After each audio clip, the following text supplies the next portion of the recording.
Hey everyone, what's going on?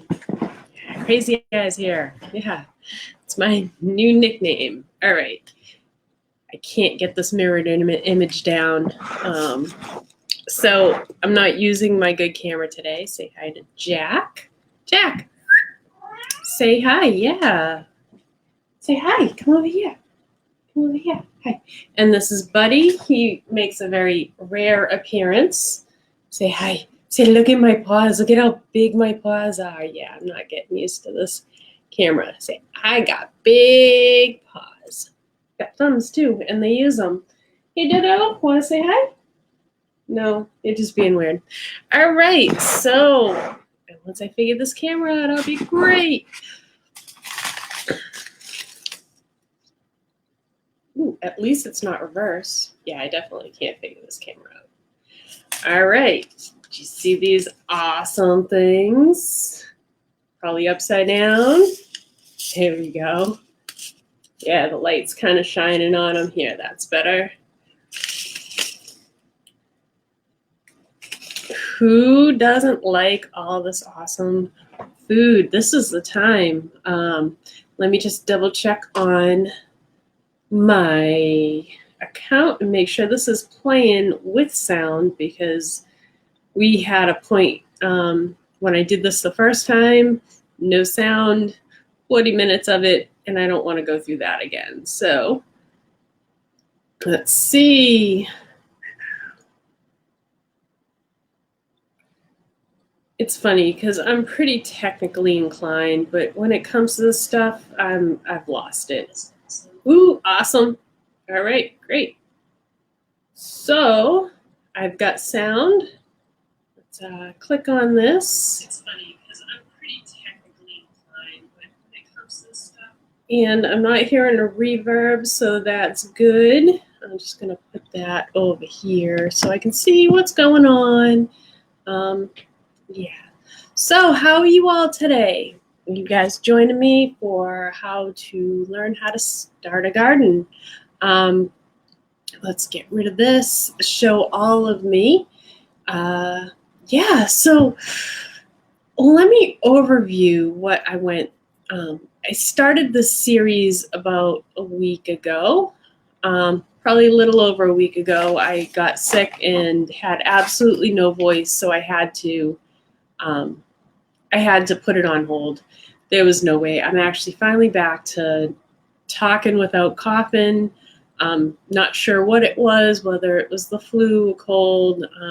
I know it always turns into bronchitis. So I'm back, and I'm feeling good. And I give credit to all the herbal stuff I've been taking for the past couple of weeks. My immune system is usually pretty low. If you got a cold, I'm going to catch it. And when I catch it, it turns into bronchitis. And it just kind of goes on from there. And so I think that's pretty much what happened. But I cut it in half. Usually it's 4 to 8 weeks for me to get better. I lose a lot of time. And this time it was 3 weeks. 2.5. I've been feeling good for about a week-ish now. So maybe 2.5, 2 weeks. I actually, hold on. Let's see here. This stuff here is my savior. It's a dark bottle, so you can't really see it, but this is my homemade elderberry syrup. I actually have a video on how to make it. Super easy. I usually use my homegrown, reasons for a garden, my homegrown elderberries. I ran out halfway through the season because it was my first yield and it didn't make as much as I thought, but it did actually make about 3 of these bottles worth. So a little bit goes a long way. This I made with dried elderberries that I got at an herb store and, local honey that I also got locally, obviously. And I take a teaspoon of it every day. Boost your immune system. That's the best you can do right now. But let's start talking about planting a garden. So here's a little overview. You can check out the notes. I'll post those on my page over at The Crafty Homesteader. Those of you who don't know who I am Christina Pardee, I am the sower of seeds, splashes of paint, and just the owner over at The Crafty Homesteader. I like to try to think of things as self-sustainable as much as I can. Let's see, what else? Yeah, I like to plant my own foods. This year I'm doing chickens, probably not until after June, only because we got a trip planned in July. Sorry, not June, July. After our trip that ends in August. I get so tripped up. This is just me and my anxiety, but I'm here and I made it. Yeah, so we're going to be doing chickens then. I've had chickens before in the past when I was younger. And it was really rewarding. It just and because I was younger, I was a child at the time. The chicken was awesome. The one chicken. My neighbor had a flock and minks, so we have mink issues here. Got in and killed her whole flock except for one, and that one decided that our house, she would come into our cellar, was her place. So we kept her for a good amount of years until my dog got her. Yeah, free range chickens. There's predators, and they're not just what you see out there for like, hawks and stuff. Your average household animal can actually be a predator too. Kind of sad. I miss her. She laid the cutest little eggs. But okay, let's get back to the gardening. So I went over this and I'll kind of brief on this, and then I'll go into part one, day one, because this is just basically why planting a vegetable garden is a good idea. The food's more nutritious. They're packed with vitamins. You know what goes into them. And you know that if you do it right, you're going to have a good yield of crops. Like this is just one summer that I had stuff. Just beautiful cherry tomatoes. I love cherry tomatoes. We had look at all those cucumbers, pickles, you name it, you can do cucumbers. I also grew some ginormous, wrong one. I figured this out. Some ginormous sunflower seeds. So if you love the birds, you're already making your own seeds. You don't have to go out and buy them. The colors were awesome. These, I think, were about 8 to 10 feet tall. Yeah, so there's so much good things about planting a garden. And you don't need a huge area. So that's what we're going to cover today, is finding a spot in your garden. So let me go back to where my notes. So yeah, they're more nutritious. They have better flavor. If you've ever gone apple picking, you compare that apple that you picked off of that tree. And actually, let me get you back all to me. Those apples you pick on a tree are 10 times more delicious than the apples you pick you buy in the store. So there's that. It's a satisfying process. So there's just something amazing about digging in the dirt and caring for things and watching them grow, and then reaping the harvest and enjoying the fruits of your labor. It's a really good therapy, especially in these times when there's a lot of chaos going on. You can focus your attention to your plants, keeping them as healthy as they can, and they will keep you healthy in return. The other great thing about it is vitamin D. You're out in the sun. They say that, the sun is good for everything that's going on around right now. vitamin D is crucial in order to maintain healthy bones and teeth, and it's also protects against certain diseases.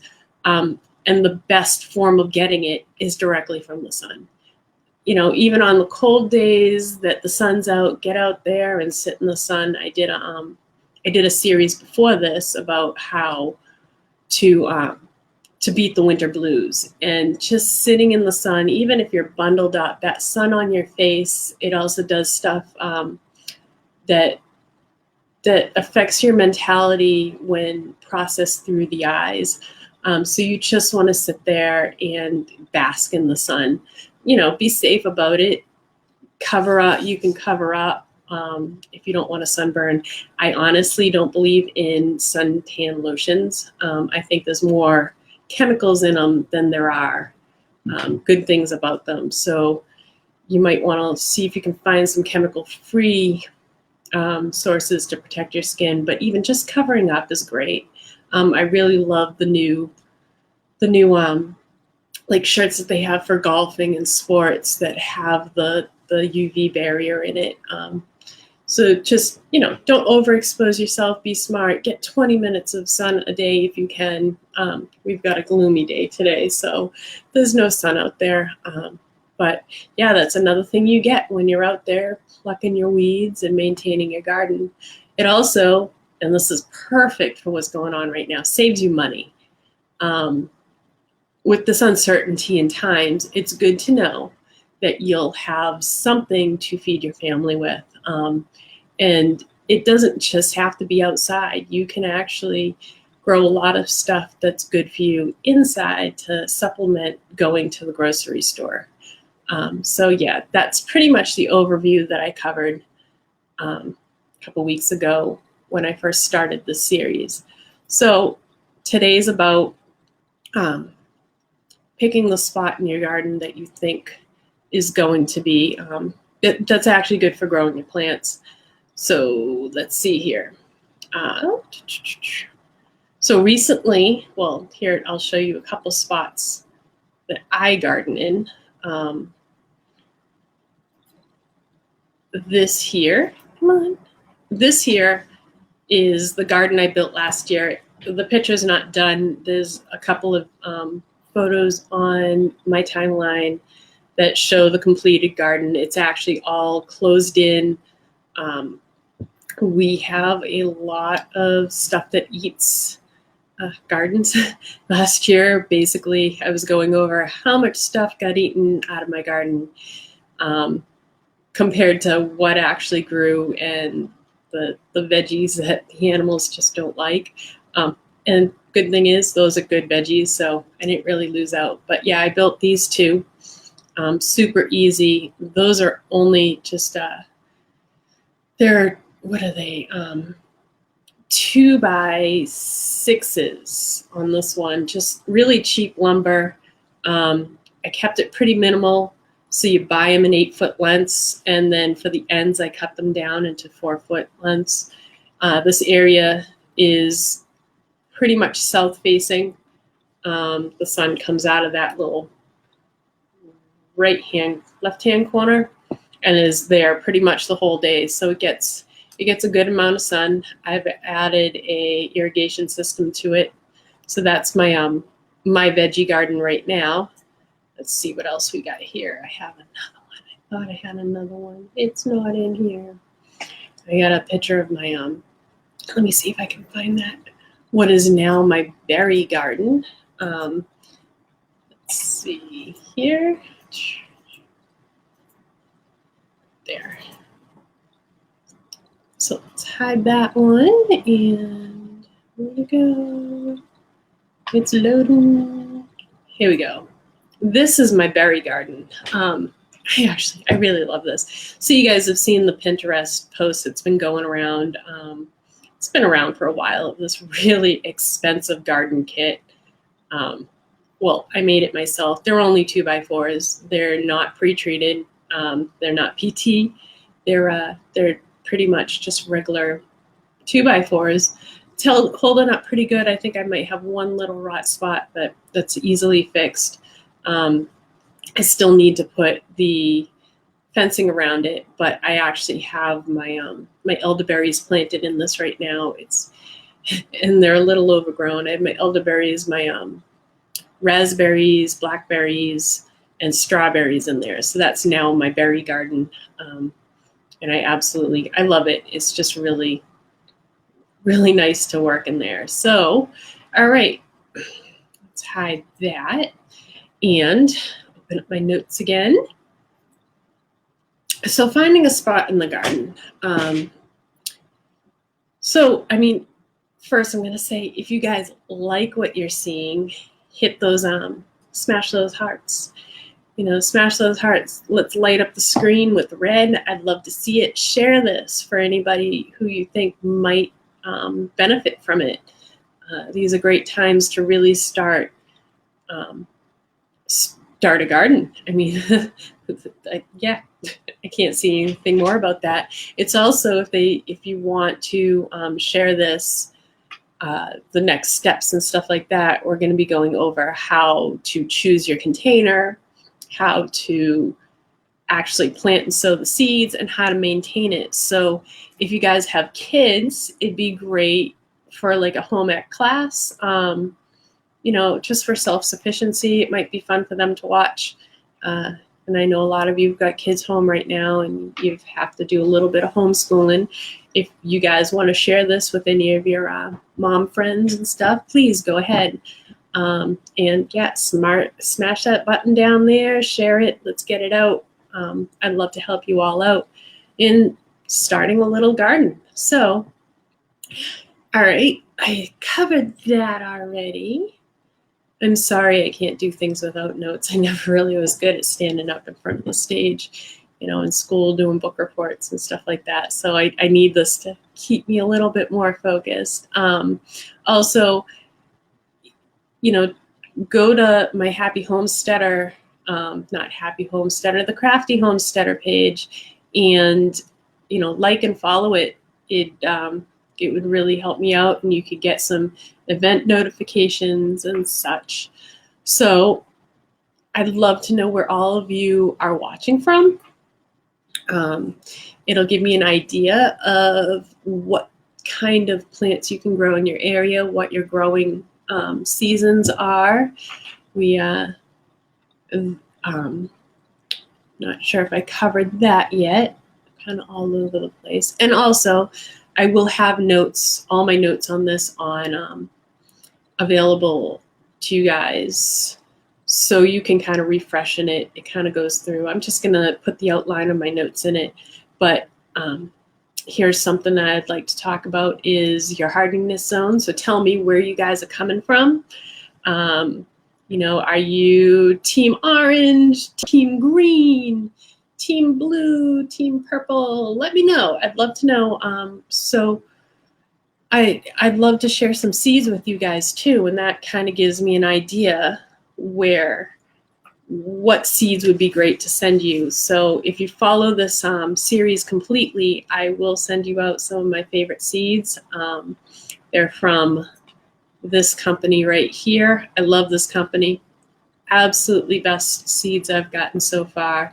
They're all organic, they're all GMO free, they're really good seeds. So yeah, if you follow the series completely, and you're watching it, let me know you're watching it. If I see that you've watched all of them, I will send you out some free seeds to start your own garden with me. And it'd be fun to see how your crops are doing along with my crops, and we can compare things and have stuff to chat and talk over. So yeah, there's that. So since, let me know where you're from, and we'll talk about what is a good fit for you. So do you have a favorite vegetable? That's another one I want to ask. So we'll see if we can get you the seeds that work, that fit with you. What kind of areas do you have to plant in? So yeah, do you have a yard? Do you not have a yard? Do you have a patio? Do you have a porch? Do you not even have any of those things and live in an apartment? What kind of windows do you have? I can work with you and we can get things growing for you that way. Let's see here, other notes. So let's talk about your space. I just covered that. Let's see your let's see the screen light up in colors. If you have a spot in your yard, smash those hearts. If you have a porch, patio, or balcony, let's smash the laughing emoji. And if you have a sunny windowsill, let's hit the wows. I love seeing all the colors light up the screen. So, veggies need a few things to be productive. They grow best in 6 basic conditions. Looking at the details up in the beginning will help you ensure a great garden. The absolute most important is sunshine. Now, I covered that for vitamin D and, just for your health. Sorry, so thirsty. That's my homemade chai. The sun is as important to plants as they are to us. So it's best to find an area that has at least 6 full hours of sunlight. 8 is better, but if all you have is 4, that's okay too. There's a lot of plants that will actually grow in shady areas. So like I said, let me know what you have, where you are, and we can work with what kind of plants will grow best for you. Morning sun is the best. It's great. It's gentle, and it slowly wakes up your plants. It's not too hot. It doesn't deplete the soil from moisture as quick. There are a few veggies that do well in part sun, part shade, and almost all shade. So we'll go over that on the day that we pick our plants out, our seeds out. So the top item on the top of your list is to find a sunny spot. If you do find one, take a picture of it, put it in the comments. I'd love to see what your spots are. So the second most important is water. Does the spot that you're going to choose have a good water source? All plants need the right amount of moisture to grow. Plants need about 1 inch of water per week, depending on the climate. If it's drier, you'll need more. If it's humid, you may need less. Soil quality also needs to be considered in regard to moisture holding capacity along with the drainage capabilities. We'll cover more about soil on a different day, but your soil quality does matter when it comes to holding your water into the soil. Water can be from a variety of sources. It needs to be simple and easy for you to get. So if it means that you have to carry buckets across your yard, 200 feet to water your gardens, literally squirrel, that's why I'm looking that way. Squirrel brain. Hey, Jack. Hi. So yeah, you may not want to, you may want to think of better options for your water sources if it's that far and it's going to be that strenuous or to water it. You want it to be easy. The easiest is a rainwater catchment or rain barrels. I'm not sure about your state. I know Massachusetts passed a law that says it will never be, they can't make laws making rain collection illegal. I know that there's some states, I think it's like California or Florida, you can get fined if you collect rainwater. So please check with your state on that one. And also your local ordinances. A sprinkler is pretty much a given. We ran through these as a kid. We've all seen them. it's probably the easiest way to water your garden. Most of my gardens are watered that way. I actually, I have them all hooked up to a manifold. So like the water comes in and you can attach different hoses to it. So I have it all hooked up to one faucet on a timer. So there's some great timers out there. They're under, under $30. I think they're $29 for a really good digital timer at Lowe's. That's where I get mine. And so you set it for the same time every day. You don't even have to think about it. There are some great drip systems out there.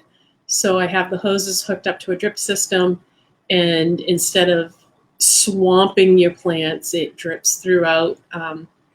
And those are relatively cheap too. I think they're under $50 for over 100 feet of hose. So that's pretty good. I even made a homemade drip system from PVC in my vegetable garden that I showed you. I'll see if I can find the video on that. I know I had one where I went through and showed how it's all hooked up. Couldn't seem to find it before I did this. All right, so number 3 in finding a spot for your garden is good soil with good drainage. Soil quality is extremely important. We will cover that on our next segment, our next part, and I think I'm going to do that on Monday, possibly around the same time, 12:30 possibly.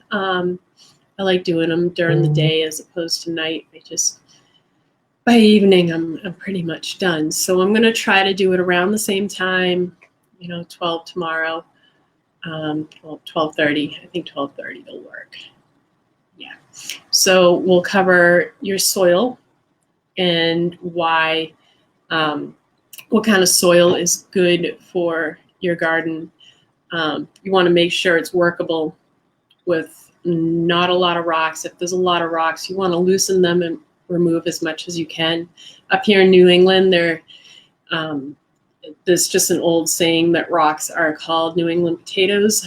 Our fields are filled with rocks. That's why you see a lot of stone walls in New England. A lot of those are from farmers clearing their fields.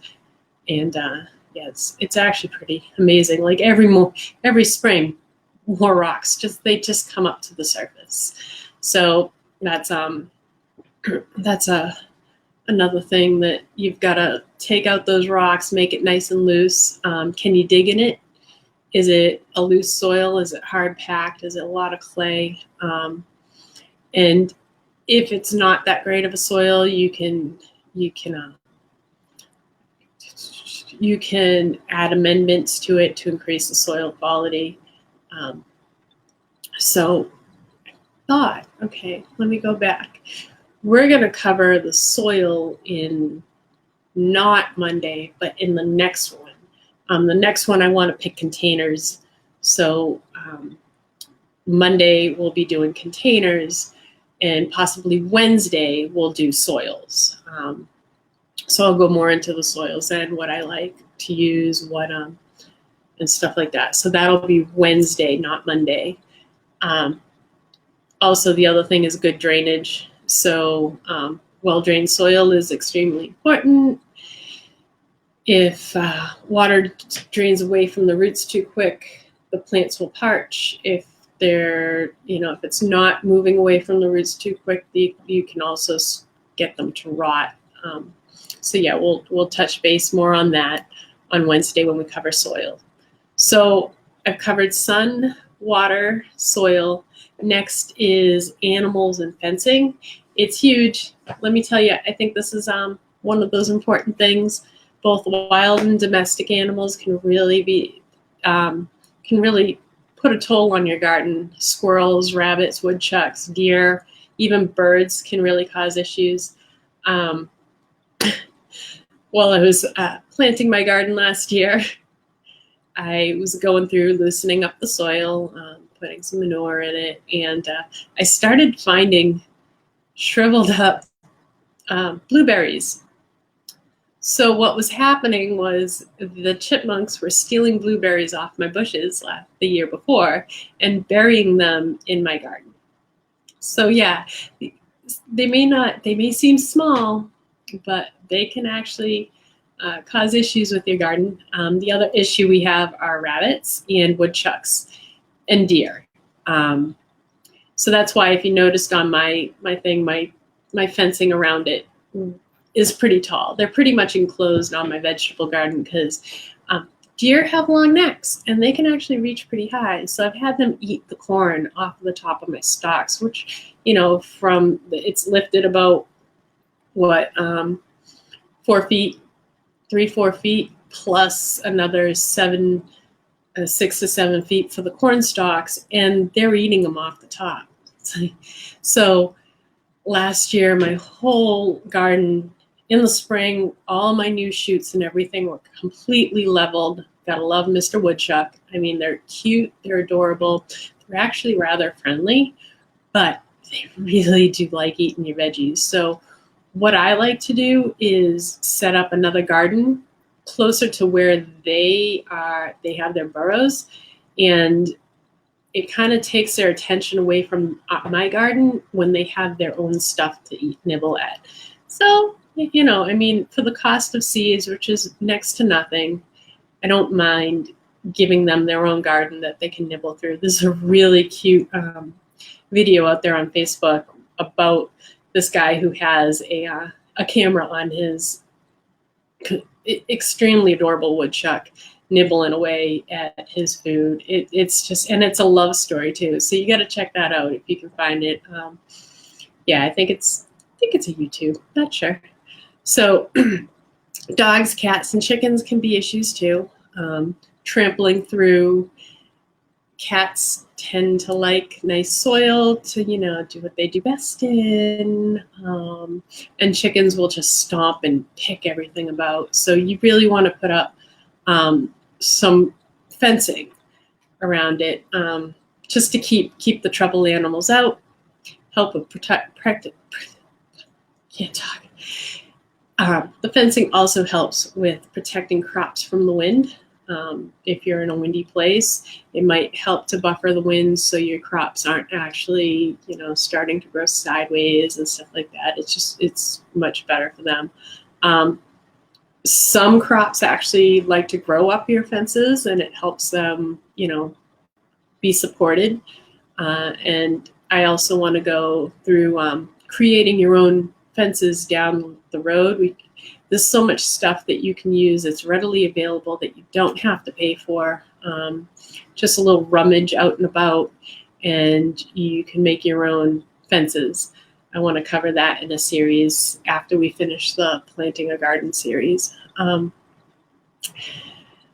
Let's see. Planting outside, you don't actually have to plant directly in the ground. You can do raised beds like what I have. You can, there's so many containers that you can use for planting. When we go over containers on Monday, that's what we'll do on Monday. I'll go over some great sources of containers. Reduce, reuse, recycle. What do you have around the house that will work as a good container for your garden? So it doesn't have to be in the ground, especially if your soil's not that great. It might be even better if you did it in pots and stuff, outdoors or indoors, because you can still do it indoors depending on your window situation. So there's that. So don't think if you don't have land you can't plant. You can. There's always a way for you to plant. And I think that covers about choosing an outdoor spot. Let's talk about other options. How many of you don't have a yard? Put it down there. I think I said that's going to be the laughing. If you don't have a yard, put in laughs. Laugh your heart away. Containers are great for this. If you're renting, please double check with what your landlord allows outdoors, HOAs, stuff like that. Just double check don't want to be held responsible for anything like that. But there's definitely ways that you can plant if all you have is a porch or a balcony or a patio. Running out of breath. So indoor planting, do you have a windowsill? Find a sunny windowsill. It's usually best either in east or, I think it's east, I'm trying to think, east for morning sun and south for all day sun. Those are the best facing windows. If you don't have that, just take a peek at your sun situation throughout the day. If you don't have sun, that's fine too, because there are some awesome, actually pretty inexpensive LEDs now that you can create your own little, planting area in your house with just some basic LEDs. And I'm not talking about a big, huge grow light system. I'm talking about they have LEDs. I usually look in the you got to look at the can't think of the word, the temperature of your lights and the spectrum of your lights. These will tell you whether they help with growing plants or if they're just regular lights. A lot of the daylight bulbs are great for growing plants, and these are just your regular screw in to a desk lamp. So you could have 2 desk lamps over, or even a little fluorescent fixture, but you really don't have to spend a lot of money to grow plants inside either. So let's see, there's also a lot of affordable indoor greenhouses that you can buy, especially at job lot places. Not sure if, I know Big Lots carries them around here. We have Ocean State Job Lots. They have some really nice little indoor greenhouses that you can set up. And so it's all closed in, and you put your light in it and just put your plants in it, and they do really well. My mother-in-law had one of these going, and she did really well with it. So yeah, they're worth looking into too. Some good veggies that can be grown inside are scallions, radishes, microgreens. So like your lettuces, have a salad. Grow your salads inside every day. Herbs. I mean, I can't tell you how many herbs I have. I bring into the house every year so they winter over. Instead of letting them die off and come back, I just keep them growing all year round. So herbs, you can grow potatoes inside. You can grow spinach inside, tomatoes and strawberries. There's really not much you can't grow inside. I mean, I'm pretty sure you don't want to grow corn inside. They need a lot of light, a lot of water, and they get pretty tall. But there are some good plants that we can grow inside, and we'll cover this when we're choosing our seeds down the road in the series. So a huge plus to growing inside is you can have your veggies and herbs or fruit. There are fruit that you can grow inside all year round, even in the winter.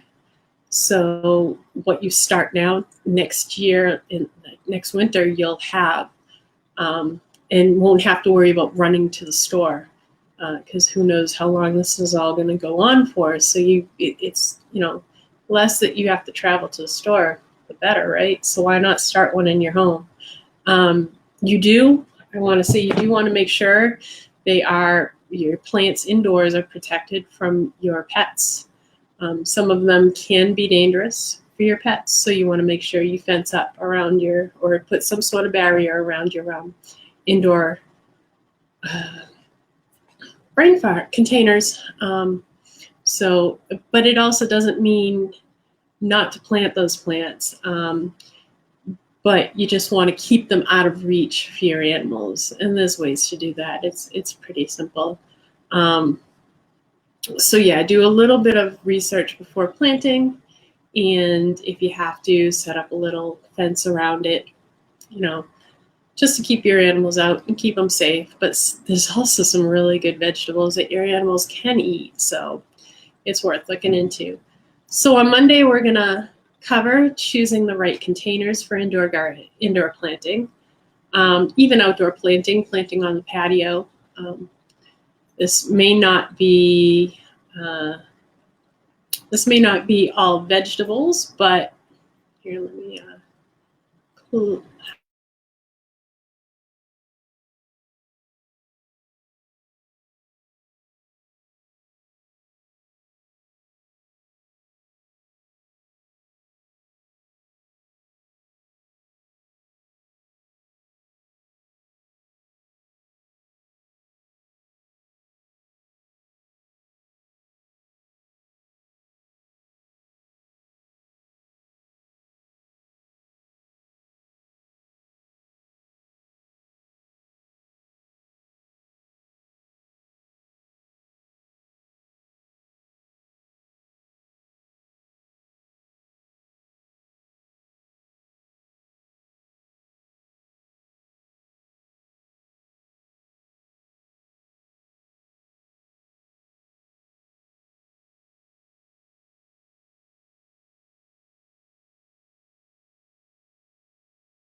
Sorry about that. So as the wind blows, it blows all those scents over me while I'm meditating. There's some amazing scents that help meditate. And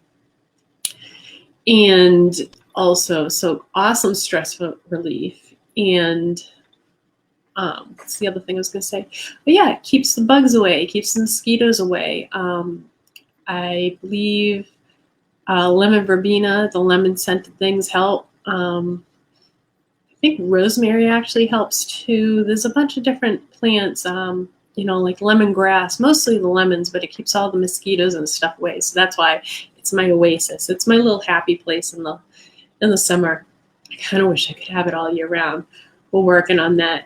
We have a big sunroom that after my father passed, he was staying in there while he was on hospice, and since he passed, we kind of just made it a storeroom because the heating and air conditioning in there isn't that great. So it gets hot, hot, hot in the summer, cold, cold, cold in the winter. And it's on the last of our list of things to do in this old house. But when it's finally up and going, I want to make myself a full-time oasis in there. So, in the winter months, I can get my vitamin D without going outside and just have all these amazing plants around me in a nice little lounge chair that I can just sit and read and meditate. And I just want a spot like that. We have one. We just got to make it work a little better. So, side note is it's our kind of storage area right now, but my husband's motorcycle is in there. Husband's motorcycle is in the house apart because it's a nice spot to put a motorcycle to work on for the summer. So that's one reason why I don't have a little oasis inside just yet, but it's all right. I've lived in this house my whole life. I never went away to college, and so when we married and he moved in, he's still got the little complaint that he doesn't have a spot. So I can't really complain when I see the motorcycle roll in the back door, through the kitchen, through the living room, into the sunroom. Just can't complain. It's like the least that I can do to let him feel like he's at home. But yeah, so that's that. So let's see, back to my notes. So yeah, tomorrow we're going to cover the containers. You can grow some amazing stuff in containers. It's worth trying out. If you're enjoying the series, don't forget to like and follow my page. Share the love below. If you guys have any questions or comments, please feel free to ask. I will answer them to the best of my ability. And yeah, just dump them below. Share. I know that's one thing that if you're on Facebook, you probably don't want to say it, so hit that button down there. So yeah, Monday, we're going to cover that. And let's see, I'm working on a page for all of my links and products that I mentioned. All the useful stuff is available for you to click on, purchase. Just some helpful links on to some Pinterest pages that help, just help, because I can't cover everything in one thing. Even in a series, there's so much out there for gardening that it's hard to cover it all. So all the stuff that I look up to research and share with you, I'll try to get all that stuff up there. Once it's complete, I'll put it in the notes on my in the descriptions of my lives, and I'll set up a post on my the Crafty Homesteader page, so all that's available for you. So yeah, I think I covered everything. How far into this are we, I wonder? Let's see, a little over 45 minutes. I'm hoping to make tomorrow, Monday's shorter. This covered an overview of what we did on the first one. And so yeah, if you like what you see, show the love, and stay safe, stay healthy. If you have any questions, shoot me some comments, or even you can message me and I'll try to help you out the best I can. Otherwise, I will see you again Monday for the series, possibly over the weekend, just for my pop-ins to say hi and just share some outside life with you. All right, see you later. Bye.